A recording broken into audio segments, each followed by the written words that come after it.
Good afternoon, and welcome to AgriFood Conversations brought to you by iSelect Fund, the Van Trump Report, the Yield Lab Institute, and Family Farms Group. My name is Tom Bunn, an associate on the iSelect Fund Ventures team, and I'm excited to welcome you all to our discussion today. AgriFood Conversations is all about driving innovation in agriculture. Each month we highlight a specific theme, and this month's theme is crop protection. On today's call, we are joined by Zach Marston, PhD, the principal scientist at Sentera. Based in Minneapolis, Sentera is a UAV and crop analytics company delivering the most comprehensive suite of value-added hardware and software solutions available today to growers and agronomists. Each of you knows companies are more likely to succeed with the right network of customers, talent, investors, and advisors. We've invited you to this call because you are some of the smartest, most talented people in Sentera's market who are potential customers for their products and services. You've built a company similar to Sentera's, or you are a sophisticated business person or agricultural professional who understands their market. Before we get started, we do have a quick poll question to get a better idea of who we have on the call. Please take a few seconds to answer. A few process comments. We are not soliciting investment in any way whatsoever. You are all also on mute. You can use the chat window to ask a question at any time. And finally, this presentation is being recorded and will be available for replay. With the Q&A, we will have some time carved out for that, so feel free to type your questions in. I can either unmute you or I can read your question. And with that, I am pleased to introduce Zach Marston, the principal scientist at Sentera. Take it away, Zach. Thanks everyone for being here today. Today, I will be talking about optimizing your in-season decisions using remote sensing.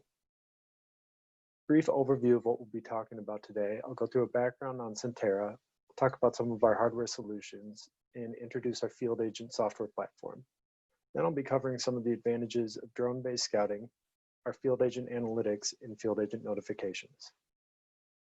So to begin, Sentera was founded in 2014 based in Minneapolis, Minnesota, but it has heritage coming from Lockheed Martin involving signal processing for the defense industry. Currently, Sentera is involved in production, agriculture, ag retail, crop insurance, and general agronomy. We currently have more than 30 million acres of digital imagery of multiple crops ranging from row crops to permanent and specialty crops in North America. We also have customers in over 53 different countries. At Sentera, we've developed an analytics sensing hardware in software framework that scales from the individual consumer to thousands of connected enterprise contributors. Sentera originally started in ag with the development of hardware for the ag space, but has grown considerably since then. Before getting too far ahead of myself, I want to walk through some of the hardware we offer today. We have a number of different hardware solutions designed specifically to meet the end user's requirements. These include low-cost solutions as an entry point into remote sensing solutions for agriculture, such as the Mavic Plus NDVI, which is capable of covering small areas and can be used for a range of activities from plant population counts to generating field health maps or spot scouting at low altitudes.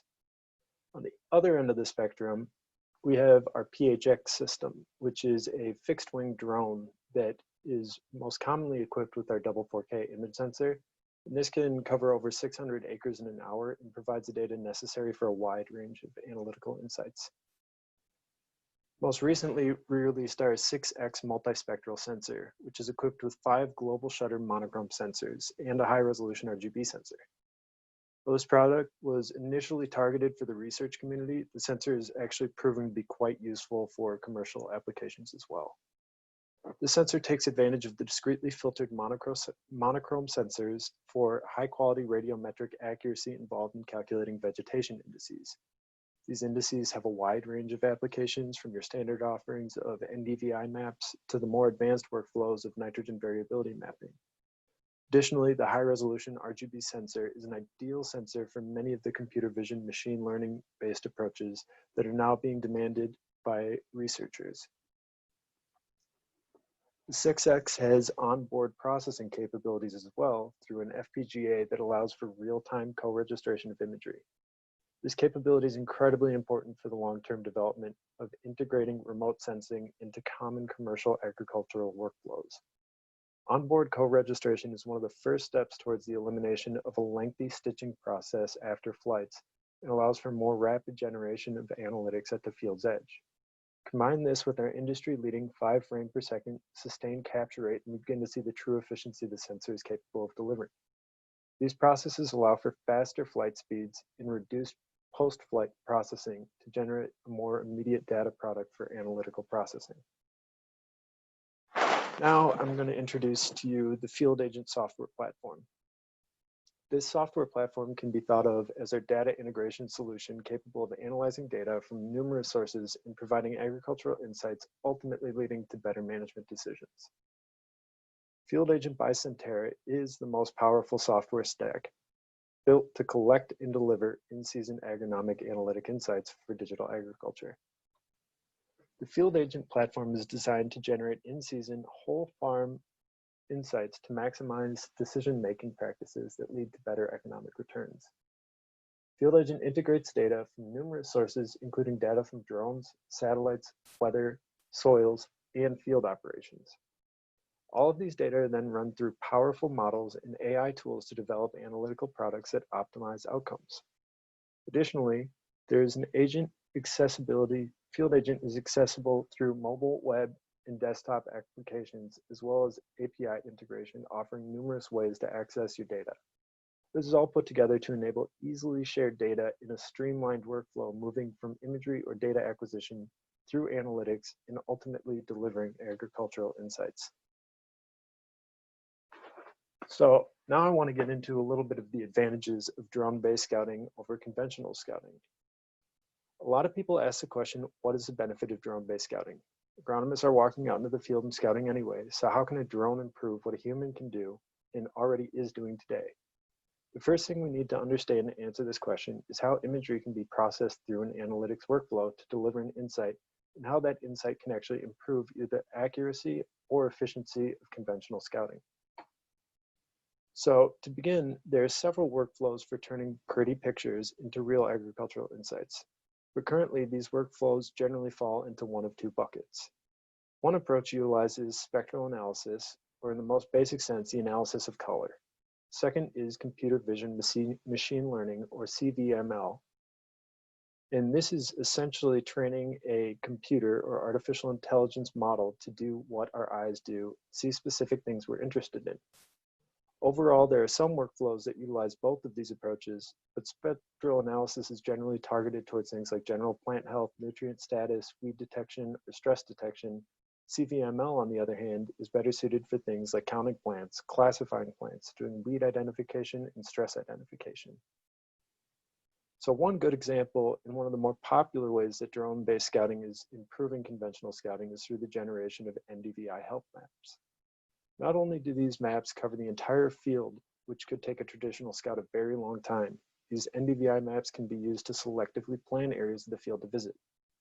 This way, a scout can focus on where there's likely to be a problem that might need to be addressed. The workflow generally involves segmenting plant pixels from the soil, then calculating NDVI values, and ultimately generating a zone map to identify areas of lower vigor or potential crop stress. So before I move on, a lot of people might know what NDVI is, but I still often get asked the question. So I want to explain this in more detail for those who may not be familiar with what NDVI is or how it works. NDVI is the Normalized Difference Vegetation Index that was developed by a number of NASA scientists who figured out that this was a very good index that corresponded well to plants. It's calculated using a combination of near-infrared and red light. Red reflectance typically tells us about the chlorophyll content in the plants. For those of you who remember your biology classes, chlorophyll absorbs blue and red light to photosynthesize, which is why plants appear green. Near-infrared light, on the other hand, is scattered with the intracellular air spaces within plant leaves and reflected very strongly by healthy vegetation. When plants become stressed, we often see a decrease in chlorophyll, leading to higher red reflectance and a breakdown of the cellular integrity of plant tissues, resulting in a decrease in near-infrared reflectance. When we combine these two components into a vegetation index, we're capable of looking at both of these components simultaneously and get a relatively good measure of plant health. By utilizing this NDVI information, we can generate maps that show stressed areas in red and healthy areas in green. A conventional scouting pattern may miss some of the stressed areas, but by using NDVI to plan our scouting activity, we can focus specifically on where there's likely to be a problem. We recently actually had a customer come to us and say that they had very low disease incidence over the past several years. But because they're a seed producer, they scout rigorously. And even though they scout often and thoroughly, they still ended up missing a patch of disease last year. This ended up being a big problem because the field is seed production. This is exactly what this technology is designed to prevent when used properly. It allows you to focus on the problem areas and spend less time focusing on healthy vegetation. Another great use case of this technology for drone-based scouting is through the generation of prescription nitrogen maps. There are a few portions of the spectrum that can be combined in indices that have been shown to have a good relationship with nitrogen content, namely the Maris Terrestrial Chlorophyll Index, or MTCI, the Canopy Chlorophyll Content Index, CCCI, or the Normalized Difference Red Edge. Generally, a grower would apply a single RIT throughout the whole field and might even have an agronomist take tissue samples and recommend a fertilizer rate.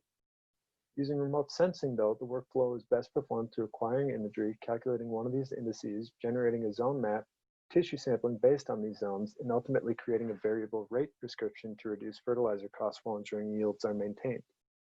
These are both examples of how drone assistance during the scouting process can be used to get better coverage and to improve the overall workflow of conventional scouting and agricultural operations.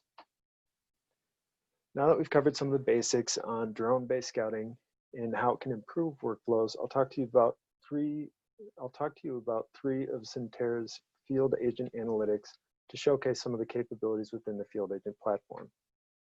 We have three primary analytics, including stand count, weed maps, and tassel count, which each have use cases at different parts of the growing season, ranging from early, which would be your stand count, to late season, which would be your tassel count.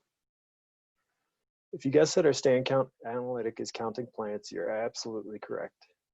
We run an analysis on all the imagery to segment out the plants from the soil, detect where the rows are, and count plants, providing you an accurate depiction of your plant population across the entire field. This information is incredibly helpful because it offers improved coverage and efficiency, but it can also lead to more informed replant decisions. And by kicking through the imagery in low population areas, we've had many users actually identify planter issues that could be easily fixed. On top of that, we're implementing new methods to assess stand gaps and stand uniformity, which can be a useful predictor of yield potential. Overall, this improves your scouting efficiency by gaining better coverage of your field with less effort and less manual time spent out at the field's edge.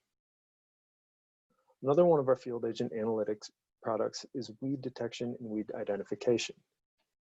There is a big difference between weed detection and weed identification, and it's not only that we only currently offer weed detection, but weed identification is in our development pipeline, and we're starting to generate some really great results.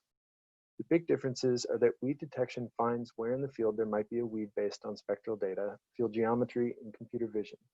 This is useful for developing a weed heat map that can be used for spot spray applications. Weed identification, on the other hand, is a full-blown CVML-based approach where we're training AI to accurately identify specific species of weeds that can be used for making chemistry decisions. Our current offering of weed density mapping allows for users to create density management zones, create prescriptions, and export them to the cab in order to perform spot spraying that can reduce application costs by up to 70%. This will only further be enhanced when we include weed IDs so users can specify which chemistry is needed where. This is incredibly important because there are more and more weeds that are showing up that are resistant to specific chemistries. And sometimes one chemistry may be applied and it results in weeds not dying. So by being able to identify the weeds in the field and being able to actually supply a different chemistry in a different location, you ensure that you get better weed kill over time.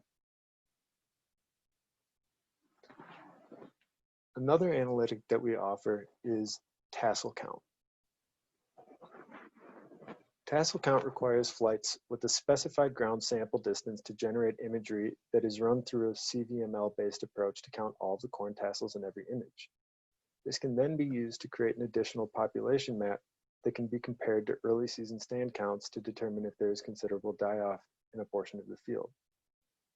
However, that's not really the best use case for this. More importantly, this TASSEL count can actually be used to target specific zones within the field for ear sampling to get improved estimates of yield. The general approach is that you fly the field, obtain TASSEL counts, and walk out to different zones to take a ear sample. Then after counting your kernels per ear, you're able to multiply that by the average number of ears that you sample per row, and multiply that by the total plants in the field to get a highly accurate yield estimate. This data can be helpful for several management decisions as well as grain marketing decisions prior to harvest. On top of all of these analytics that we also have field agent notifications, which I hope will help emphasize that we're more than just a drone company. We're actually developing agricultural insights from numerous data products. Field agent notifications offer on-demand model-based scouting by integrating numerous data products to tell you where you should be out in the field and which field to go to. Overall, we know that there are numerous data streams that can be helpful for monitoring fields, in particular weather data. But many of these data sources are very helpful and can be input into various models that take advantage of this to generate notifications when specific thresholds are passed. This is designed to promote what we believe is the most efficient current workflow for making in-season management decisions. You end up receiving a notification that a certain action needs to be taken. This notification might directly trigger a treatment, but more commonly it's going to trigger an activity. That activity might be drone-based scouting or ground-based scouting. Once you receive that, you take the action and ultimately are generating some sort of information that can be used to make a better management decision when something goes awry. We currently have 3 different types of notifications, including growth stage notifications, potential disease notifications, and general weather notifications. These are all designed to remotely monitor your crop for you and indicate whether there is something that you should be doing. We found these to be particularly helpful for agronomists that have fields covering large regions and they can't possibly monitor everything at once. We currently have several notifications in production, including emergence, stand or V2, V6, V10, excess rain, strong winds, and frost or freeze notifications, but we have many more in the pipeline, including a TASSEL notification, a notification to inform you if your growing degree days have reached a certain point, or whether you're keeping up with the historical comparison. We also are developing a hail notification. Using satellite data, we're attempting to create an NDVI change notification. So if you have a sudden decrease in NDVI values in a portion of your field that's unexpected based on the time of year, we'll send you a notification so that you can go out to that flight and either perform a flight to pinpoint the location, or you can directly locate it from the satellite information. We're also developing several disease notifications, including northern corn leaf blight disease notification, corn gray leaf spot notification, soybean white mold notifications, and tar spot. These disease notifications typically monitor environmental data to determine whether environmental conditions are optimal for disease development. While they're not absolute indication that disease might be present, they are a good indicator that conditions are appropriate for disease and should prompt scouting activity to make sure that the diseases are not found within the field. These are just some of the notifications that are coming up. We have many more planned in the near future. One great use of these notifications has to do with our stand count analytic. This is simply a notification that tells you your corn is approaching V2 about a week ahead of time to help you schedule a flight. This notification is important not only because the data is helpful for estimating yield potential and making replant decisions, but also because stand counts are best flown between V2 and V4. This is a pretty narrow window that can easily be missed with all of the other required activities that are going on in the beginning of the season, ranging from pre and post-emergent herbicide applications to planting. This model is based on planting date and weather information, but it proves to be quite useful for ensuring important windows of opportunity are not missed. This is all I have for you today, but I'm happy to stick around and answer any questions you might have. Thanks. Great, thank you, Zach. Appreciate that. For all the attendees, to ask a question, you can either raise your hand or type in a chat into the chat window and I can read it out loud. If you raise your hand, I'll unmute you and you can ask Zach the question directly. But Zach, I guess to get things started, can you talk a little bit about the regions in which Sentera is most commonly used today? Yeah, so our predominant use is definitely in the Corn Belt in the US, but that really span all the way from the Midwest down through the South. And we have some specialty crops that are being grown out in California and down in Florida. So we've got a really wide distribution of growers that are using our software today for numerous different use cases. Great. And what about the competitive landscape? I know drones in common or in general are increasingly being used for all sorts of applications, especially in agriculture. How do you view the competitive landscape? Yeah, so that's interesting because we're really in we're in a number of different segments where we have competitors. We're manufacturing hardware, so we have competitors for that. Some of the, agricultural insights and analytics that we're developing have competitors. And then there's, the general whole approach competitors. And from the, more hardware-based side, we've got competitors. MicaSense is probably one of our biggest competitors, but there's also Parrot. I think from Slant Range would be in there as well. From more of the holistic approach, of taking remotely sensed imagery and creating insights, I think that Intel and Air and Tyrannus are probably our two biggest competitors. And then there's also DTN's MyField, which is on the market as well. Got it. What's the recent pandemic, the current pandemic? How is that affecting farmers' willingness to try this out, if at all? It's really interesting. We've actually seen possibly an uptick in willingness to commit to more automated solutions that provide, immediate analytics at the field's edge. And this might be because it's getting harder for people to get out to fields, but there are also a number of, commercial enterprise customers of ours that have agronomy teams that don't necessarily want to be in contact with the growers, but want to remotely make decisions or contact them. So this really offers them a way to monitor growers' field without actually stepping foot on the soil there. And so we've come up with opportunities to help people to navigate, the pandemic and still provide insight for their customers. Great. An anonymous attendee asks, is there any work being done to use this product in the crop insurance area to complete a crop insurance claim from hail or wind damage?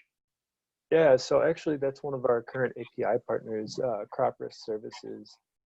And the partnership basically provides CRS adjusters, agents, and customers with precise and efficient aerial imaging and analytics tools that support more accurate coverage, fast and accurate claim adjustment, and streamlined audit-related record keeping.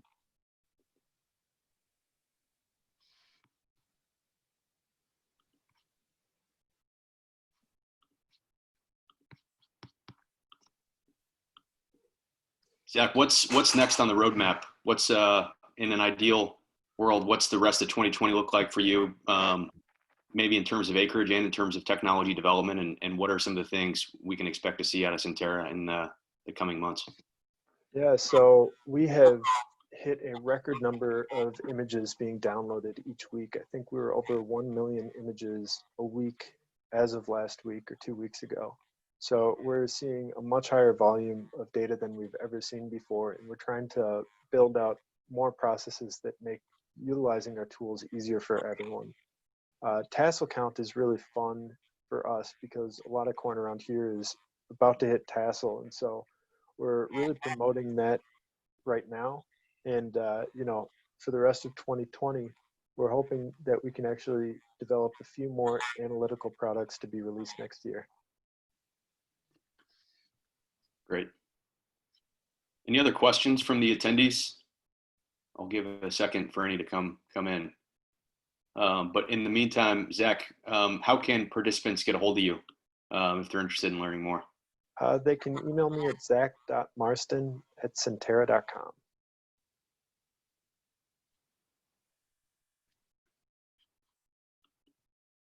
Great.